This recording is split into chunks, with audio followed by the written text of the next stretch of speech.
सदा भवानी दाहिने सुमिरो सिद्ध गणेश। पांच देव रक्षा करे, ब्रह्मा विष्णु महेश। ब्रह्मा विष्णु महेश। गुरुबेनुभव निधि तरय न कोई, जोय बिरंची शंकर सम होई। मंगल भवनय मंगलहारी, उमा सहित जहीं जपत पुरारी। महावीर बीन वो हनुमाना, रामो जासु जसो आपो बखाना। परहित सरिस धर्म नहीं भाई, अपर पीड़ा सम नहीं अधमाई। बड़े भाग मानुषतन पावा, बड़े भाग मानुषतन पावा। सुर नर मुनि सद ग्रंथन गावा, सुर नर मुनि सद ग्रंथन गावा। अपरहित सरिस धर्म नहीं भाई, पर पीड़ा सम नहीं अधमाई। जय हो गुरुदेव महाराज की, जय हो पापनाशनी गंगा मैया की, चित्रकूट धाम की जय हो, कामतानाथ की जय हो, गुरुदेव महाराज की जय हो, काशी विश्वनाथ की जय हो, अयोध्या धाम की जय हो, द्वारिकाधीश की जय हो। जय जय श्री सीताराम। इस वीडियो के माध्यम से हम अपने समस्त भाई बहनों का हृदय से आभार व्यक्त करता हूँ। मैं विनोद कुमार दुबे हरिओम नारायण। और आशा करता हूँ कि इसी प्रकार से आप सबका सहयोग आशीर्वाद हमें प्राप्त होता रहेगा और हम धीरे धीरे श्रीमद् भागवत महापुराण की कथा आपको छोटा छोटा एपिसोड भाग बना करके निश्चित तौर पे सुनाऊंगा, क्योंकि जो इच्छा करी हम मन माही, जो इच्छा करी हम मन माही। और हरि प्रयास कछु दुर्लभ नाही। तो भगवान का काम कर रहा हूँ, चाहे इसे कोई देखे, चाहे इसे कोई ना देखे, चाहे इसे कोई सुने, चाहे कोई ना सुने, हमको जो करना है हम उसे करके छोड़ेंगे। हम तो संकल्प ले लिए भगवान आशुतोष की तरह। शिव संकल्प किस प्रकार से किए थे? शिव संकल्प किन मन माही, शिव संकल्प किन मन माही। और यही तन सती भेटय बनाही।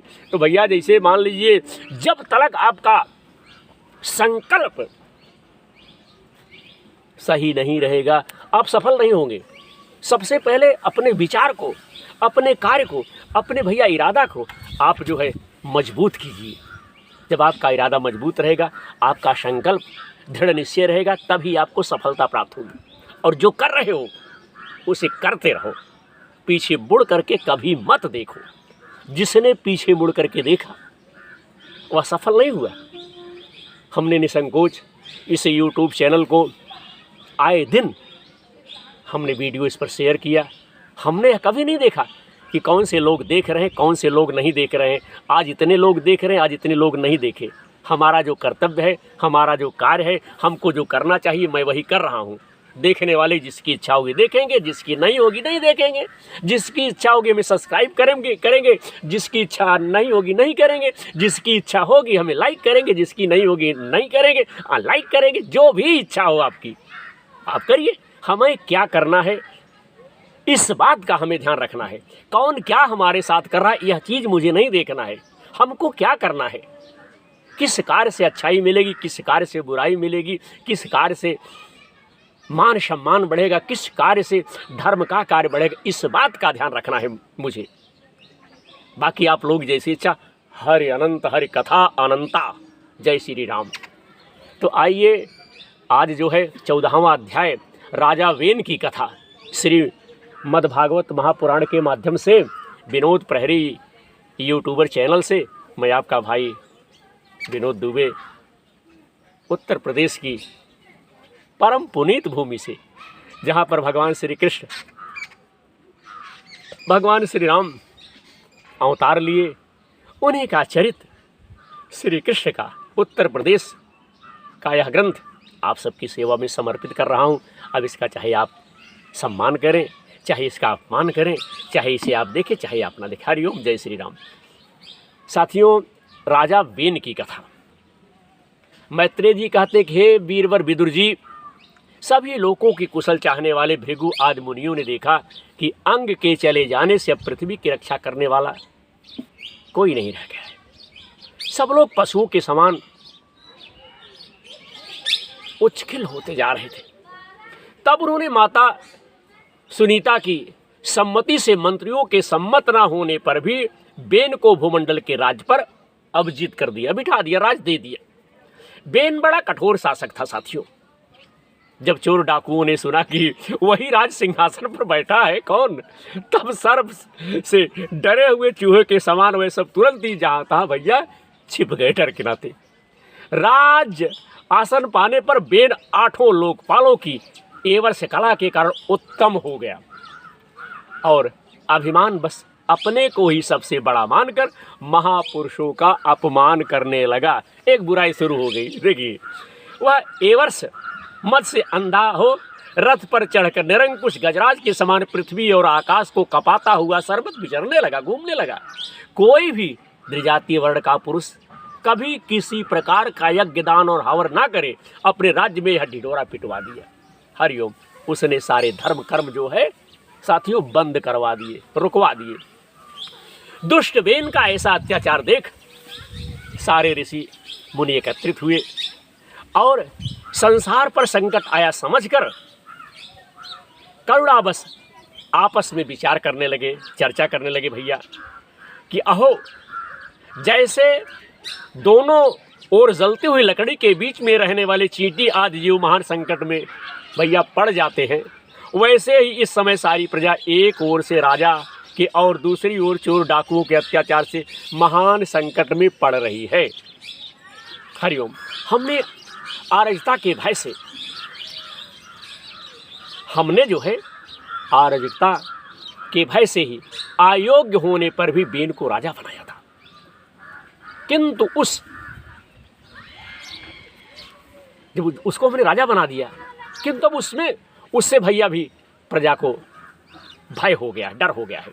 ऐसी अवस्था में प्रजा को किस प्रकार सुख शांति मिल सकती है? जब भैया राजा ही गलत कार्य करेगा तो प्रजा का कहाँ से कल्याण होगा, कहाँ प्रजा को सुख और शांति प्राप्त होगी? कभी नहीं होगी। सुनी था कि कोख से उत्पन्न हुआ यह बेन स्वभाव से ही दुष्ट है, परंतु सांप को दूध पिलाने के समान इसको पालने वाले के लिए अनर्थ का कारण हो गया। हमने इसी प्रजा की रक्षा करने के लिए नियुक्त किया था, यह आज उसी को नष्ट करने पर तुला हुआ है, लगा हुआ है। इतना सब होने पर भी हमें इससे समझाना अवश्य चाहिए। ऐसा करने से इसके किए हुए पापों से हमें स्पर्श नहीं करेगा। हमने जानबूझकर दुराचारी बेन को जो है राजा हरिओम बनाया था। साथियों, स्वस्थ कुछ हमारा गड़बड़ है और भगवान देवकी नंदन की कृपा से आराम हो रहा है और स्वास्थ्य ज़्यादा गड़बड़ हो गया था। किंतु जय श्री कृष्ण, किंतु यदि समझाने पर भी यह हमारी बात नहीं मानेगा तो लोक के धिक्कार से दग्ध हुए इस दुष्ट को हम अपने तेज से भस्म कर देंगे। ऐसा विचार करके मुन लोग बेन के पास गए और अपने क्रोध को छिपाकर उसे प्रिय वचनों से समझाते हुए इस प्रकार से मुनि लोग, ऋषि, साधु संत जो थे भैया, कहने लगे। मुनियों ने कहा, हे राजन, हम आपसे जो बात कहते हैं उस पर ध्यान दीजिए, इससे आपकी आयु, श्री, बल और कीर्ति की वृद्धि होगी। हे तात, यदि मनुष्य मन, वाणी, शरीर और बुद्धि से धर्म का आचरण करे तो उसे स्वर्गादि शोक रहित लोकों की प्राप्ति होती है। यदि उसका निकम्मा भाव हो तब तो वही धर्म उसे अनंत मोक्ष पद पर जो है पहुंचा देता है। इसलिए हे वीरवर, प्रजा का कल्याण रूप वह धर्म आपके कारण नष्ट होना चाहिए। धर्म के नष्ट होने से राजा भी एवर से च्युत हो जाता है। जो राजा दुष्ट मंत्री और चोर आदि से अपनी प्रजा की रक्षा करते हुए न्यायकूल कर लेता है, वह इस लोक में और परलोक में दोनों जगह भैया सुख पाता है। जिसके राज्य अथवा नगर में वर्णाश्रम धर्मों का पालन करने वाले पुरुष स्वधर्म पालन के द्वारा भगवान यज्ञ पुरुष की आराधना करते हैं। हे महाभाग, अपनी आज्ञा का पालन करने वाले उस राजा से भगवान प्रसन्न रहते, खुश रहते, क्योंकि वह ही सारे विश्व की आत्मा तथा संपूर्ण भूतों के रक्षक है। इस प्रकार से भैया चर्चाएं तो उस राजा के सामने ऋषि मुनि लोग कर रहे हैं। अब देखिए, भगवान ब्रह्मादि जगदीश्वर के ही ईश्वर हैं। उनके प्रसन्न होने पर कोई भी वस्तु दुर्लभ नहीं रह जाती। तभी तो इंद्रादि लोकपालों के सहित समस्त लोग उन्हें बड़े आदर से पूजोपहार समर्पण करते हैं। हे राजन, भगवान श्री हरि समस्त लोकपाल और यज्ञों के नियंता हैं। वह वेद त्रयी रूप, द्रव्य रूप और तपा स्वरूप, इसलिए आपके जो देशव्यापी आपकी उन्नति के लिए अनेक प्रकार के यज्ञों से भगवान यजन करते हैं। आपको उनके अनुकूल ही रहना चाहिए। जब आपके राज्य में ब्राह्मण लोग यज्ञों का अनुष्ठान करेंगे तब उनकी पूजा से प्रसन्न होकर भगवान के अंश स्वरूप देवता आपको मनचाहा फल देंगे। अतः हे वीरवर, आपको यज्ञाधर्मानुसार बन करके देवताओं का तिरस्कार नहीं करना चाहिए। बेन ने कहा कि तुम लोग बड़े मूर्ख हो। जब इस प्रकार से मुनियों ने कहा तो उस नगर के राजा ने कहा कि तुम लोग मूर्ख हो, खेद है, तुमने अधर्म में ही धर्म बुद्धि रखी है। तभी तो तुम जीविका देने वाले मुझ साक्षात पति को छोड़कर किसी दूसरे जार पति की उपासना करते हो। जो लोग मूर्खतावश राजा रूप परमेश्वर का अनादर करते हैं, उन्हें ना तो इस लोक में सुख मिलता है और न परलोक में ही भैया सुख मिलता है। इस प्रकार से कह रहा है। इसके बाद कहा कि अरे, जिसने तुम लोगों की इतनी भक्ति है, जिसमें तुम लोगों की इतनी बड़ी भक्ति है, वह यज्ञ पुरुष है कौन? वह तो ऐसी ही बात हुई जैसे उल्टा स्त्री अपने विवाहित पति से प्रेम ना करके किसी पर पुरुष में आसक्त हो जाए। विष्णु, ब्रह्मा, महादेव, इंद्र, वायु, यम, सूर्य, मेघ, कुबेर, चंद्रमा, पृथ्वी, अग्नि और वरुण तथा इनके अतिरिक्त जो दूसरे वर और श्राप देने में समर्थ देवता है, वह सब के सब राजा के शरीर में निवास करते रहते हैं। इसलिए राजा सर्व देवमय है और देवता उनके अंश मात्र हैं। हरिओम। इसलिए हे ब्राह्मणों, तुम मत्सरता छोड़कर अपने सभी कर्मों द्वारा एक मेरा ही पूजन करो और मुझी को बलि समर्पण करो। भला मेरे सिवा और कौन अग्र पूजा का अधिकारी हो सकता है? मैत्रेय जी कहते हैं भैया कि इस प्रकार विपरीत बुद्धि होने के कारण वह अत्यंत पापी और कुमार्गगामी वह हो गया था। उसका पूर्ण क्षीण हो चुका था। इसलिए मुनियों के बहुत विनयपूर्वक प्रार्थना करने पर भी उसने उनकी बात पर ध्यान नहीं दिया। देखिए, जब विनाश का समय आता है तो भैया बुद्धि जो है भ्रष्ट हो जाती है।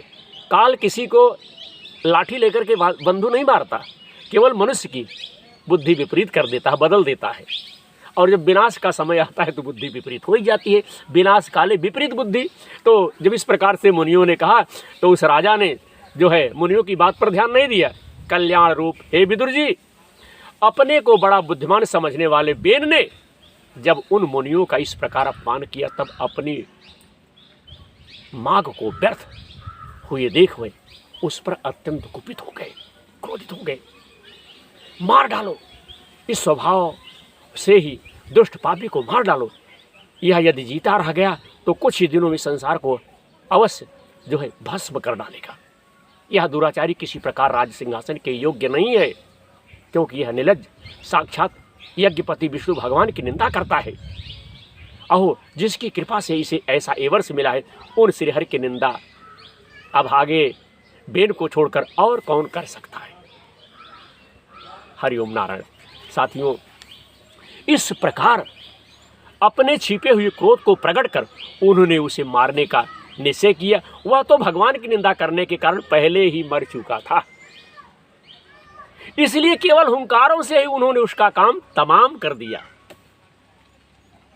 जब मुनिगण अपने अपने आश्रम को चले गए भैया, तब इधर बेन की शोकाकुलता माता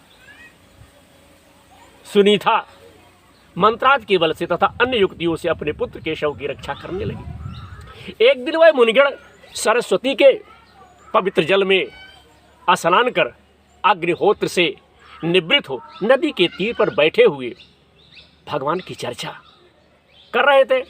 उन दिनों लोगों में आतंक फैलाने वाले बहुत से उपद्रव देख कर वे आपस में कहने लगे, आपस में विचार करने लगे ना कि आजकल पृथ्वी का कोई रक्षक नहीं है, इसलिए चोर डाकुओं के कारण उनका या उसका कुछ अमंगल तो नहीं होने वाला है। हे ऋषि लोग ऐसा विचार कर ही रहे थे कि उन्होंने सब दिशाओं में धावा करने वाले चोरों और डाकुओं के कारण उठी हुई बड़ी भारी बंधु धूल देखी। ऐसे लोग चर्चा कर रहे थे। इसके बाद क्या देखा, बड़ी भारी धूल उठती हुई देखा। देखते ही वह समझ गए कि राजा बेन के मर जाने के कारण देश में अराजकता जो है फैल गई है, राज्य शक्तिहीन हो गया है और चोर डाकू बढ़ गए हैं। यह सारा उपद्रव लोगों का ध्यान लूटने वाले तथा एक दूसरे के खून के प्यासे लुटेरों का ही है। अपने तेज से अथवा तपोबल से लोगों के ऐसी कुप्रवृत्ति से रोकने में समर्थ होने पर भी ऐसा करने में हिंसादि दोष देखकर उन्होंने उसका कोई निवारण नहीं किया। फिर सोचा कि ब्राह्मण यदि समदर्शी और शांत स्वभाव भी हो तो भी दीनों की अपेक्षा करने से उसका तप उसी प्रकार नष्ट हो जाता है जैसे फूटे हुए घड़े में जल बह जाता है। फिर राजर्षि अंग का वंश भी नष्ट नहीं होना चाहिए, क्योंकि इसमें अनेक अमोघ शक्ति और भागवत पारायण राजा हो चुके हैं। ऐसा निश्चय कर उन्होंने मृत राजा की जांघ को बड़े जोर से मथा तो उसमें से एक बौना पुरुष उत्पन्न हो गया। वह कौवे के समान काला था। उसके सभी अंग और खासकर भुजाएं बहुत छोटी थी, जबड़े बहुत बड़े, टांगे छोटी, नाक चपटी, नेत्र लाल और केस तांबे के से रंग के थे। साथियों, उसने बड़ी दीनता और नम्रता से पूछा कि मैं क्या करूं। तो ऋषियों ने कहा कि निषीद बैठ जा। ऋषियों ने कहा कि बैठ जा। इसी से वह निषाद कहलाया। उसने जन्म लेते ही राजा वेन के भयंकर पापों को अपने ऊपर ले लिया। इसीलिए उसके वंशधर नैसाद भी हिंसा, लूटपाट आदि पाप कर्मों में रत रहते थे, लगे रहते थे। अतः वह गांव और नगर में न टिककर वन और पर्वतों में ही साथियों निवास करते थे। तो ये तो था श्रीमद्भागवत महापुराण के माध्यम से आज 14वां अध्याय जो आप सबकी सेवा में हमने समर्पित किया। आशा करता हूँ कि आप सबको यह कथा, यह चरित्र अच्छा लगेगा, और अगर हमारा कार्यक्रम, हमारा प्रसारण आप सबको अच्छा लगे तो आप लोग उसमें निवेदन करता हूँ कि हमारे इस कार्यक्रम से जुड़िए। कार्यक्रम से जुड़ करके धर्म के क्षेत्र में, धर्म के काम में हमारी आप लोग सहायता करें। धर्म न दूसर सत्य समाना, आगम निगम पुराण बखाना। तो ज़्यादा मित्रों को कहने की आवश्यकता नहीं, बताने की आवश्यकता नहीं है। हम आपके विचारों का, आपके सुझावों का, आपके आशीर्वाद का मैं इंतज़ार कर रहा हूँ। आप लोग अपना विचार, अपना आशीर्वाद हमें प्रदान करने की कृपा करें। बोले गुरुदेव महाराज कीजिए, संत समाज कीजिए, समस्त भाइयों कीजिए। हमारे कार्यक्रम को देखने के लिए आप लोग यूट्यूब पे जा कर के सर्च कर सकते हैं विनोद प्रहरी यूट्यूबर, और अपना आशीर्वाद हमें प्रदान कर सकते हैं। जय श्री कृष्ण। समस्त भाइयों को हमारा राधे राधे।